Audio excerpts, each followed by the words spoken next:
John Peters. John Peters, and Jerry Eisenberg, and Jerry Abrams, who was the other Abrams' father, came up to look at the facility to see if they'd buy it, and I was showing them around. And then I got a call from, we're just talking about Bob Altman, I got a call from Jim Margellis. And Jim said, Bob is, because Bob's company was called Lionsgate Film, because his basis up there was... Cisco Day in the Park, actually. Yeah, exactly. Yep.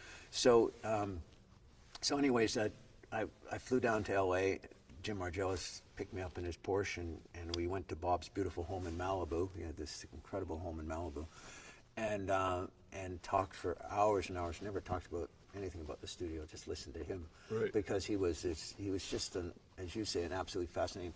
You know, I'd come off Carnal Knowledge, and Carnal Knowledge, I'd never been on a movie set in my life. So Carnal Knowledge, at the end of the rigging, there was 30 electricians in grips that had done the rigging, and we're in the back parking lot of Panorama Studios, and the gaffer and the two best boys were American, all related, and he said, "Oh, thank you very much, guys. We'll see you when we wrap. You two guys stay." And he went like that, "You two guys stay." And I happened to be one of the two guys, and it had nothing to do with my work. It had nothing to do with my skill. It happened to be that when he flicked his hand that I was at the end of the line. The other guy was Dave Anderson, who was a union member. Yeah. So anyway, I came to work, and so we had two union electricians on Carnal Knowledge. I was one of them. And we had one dolly grip and one other grip, and the key grip. Clyde Hart was his name. So there was 3 grips on the film. So we came in every morning at 10 o'clock. They had put in, those days there was no craft service, right. Much less breakfast, but Nichols had put in a cafeteria and had bagels flown in every day from his bagel place in New York. So we sat in there and ate bagels. They rehearsed, and then we would come in when they were finished rehearsing. Sometimes it was 1 o'clock, sometimes it was 2 o'clock. We would change the gels. I was up top in the rigging. They would change the gels, they would change the bulbs. The director of photography, they were all incandescent bulbs then. Peppino Rotuno, Fellini's director of photography. He had a rule that if you turned the light on the day before, you replaced the bulb. And so we were 2Ks and 5Ks. We're babies, 2Ks, 5Ks, 1Ks. So, and the 10K bulbs, Bill, this big? They were about this big. So if the light went on, the color temperature changed, and you didn't turn the light off during the shooting day, but once you turned it off, you replaced the bulb. Incredibly lucrative for William F. White. But that was my job, was to replace the bulbs and replace the gel. And then I sat there and I watched Mike Nichols work all day long. But at 7 o'clock, because report came at 10, at 7 o'clock, we went home. Now, that's how I thought film was made. Now, in the meantime, he's up at McCabe and Mrs. Miller with our other friends slogging in the mud and having a blast with smoking joints and having a blast on his film. And at night, we'd all get together. That's right. And on the weekends, we'd all get together. And I'd hear these stories about them, and I'm thinking, well, that's just not how movies are made, you know? We're just like, it's very civilized.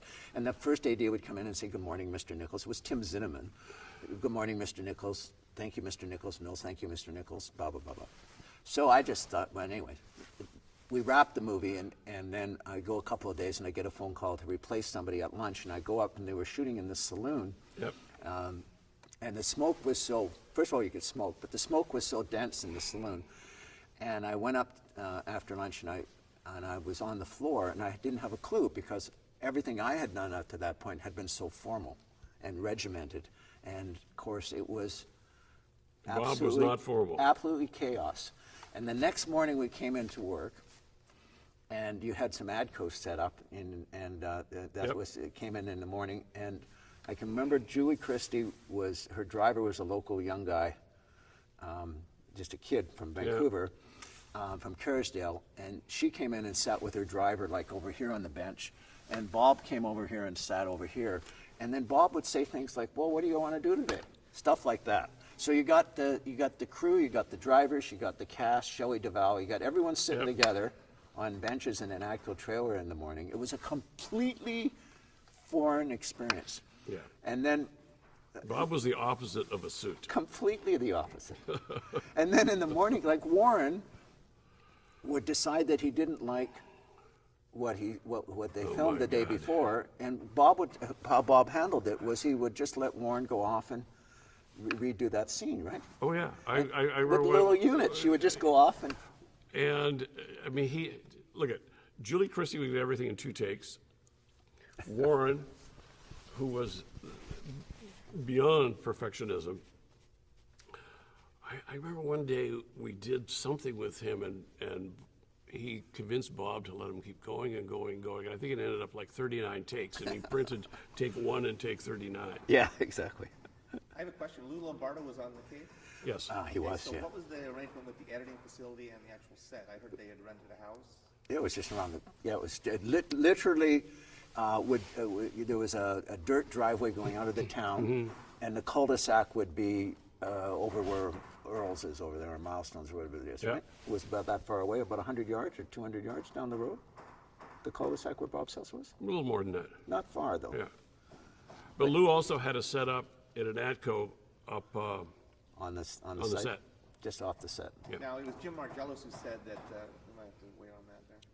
It was Jim Margellos who said that the reason why they wanted to edit up there was to send one print to the studio. Oh, yeah. and make This another is an print. absolute truth. Mitch Brewer, when you look at the credits, Mitch Brewer was the producer of the show. Mitch Brewer never came up. And no one from Warner Brothers, I don't think, the whole time I was there, but you were there the No. whole time. I don't think anyone from the studio came up. So years later, I'm talking 15 years later, I'm with the Film Commission, and I'm doing a survey with this big Los Angeles producer, Mitch Brewer. And we flew up to Barkerville. We Yep. flew up to Prince George, I guess, and drove down to or Smithers, whatever. Drove down to Barkerville. And Mitch Brewer goes on this huge tantrum about a movie he produced in Vancouver. I just shut my mouth. And because at the time, I can remember, because we weren't allowed to see dailies on Carnal Knowledge, but everybody could see dailies Yeah, on Bob- cable. Just anybody could come in and see dailies.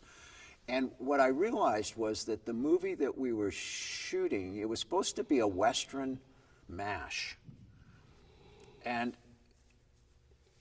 it just, anyway, it seemed like the movie was mixed up, it had all these units going, but anyway, I didn't know anything about anything. He told us we had to go to Canada to shoot this movie, and he sent us, Warner Brothers and me, dailies of what it was that we had thought we were getting that was scripted, which was a Western mash. Meanwhile, up in Canada, he's cutting McCabe and Mrs. Miller, That's right. and that's exactly what happened. No. And I didn't have the balls to tell Mitch Brewer that I actually worked on it. I had nothing to do with it, but that I actually worked on the show, and that he was just adamant that he didn't want the studio interfering. Nope. And he didn't want to make another MASH. He'd already made That's MASH. right. That's right. And he was quite vocal about how he felt. Time in our history. Yeah, it was amazing. Muriel May, right? What's that? Muriel May. Yeah. Yeah. There was no studio facilities here other than Panorama and a very small. Well, we shot the love scenes in McCabe at Ted O'Connor's joint on. Oh yeah, on Captain Road. On Cap Road. Where Little's Hobo was shot, right? That's right. And that's how I met Ted, because eventually, when as a sidetrack, he ended up giving me space for. I had joined a band about the time we were making Ground Star Conspiracy, and George Papard. yeah, George Papard, Michael Saracen, and Ted gave me for free rehearsal space at Starlight.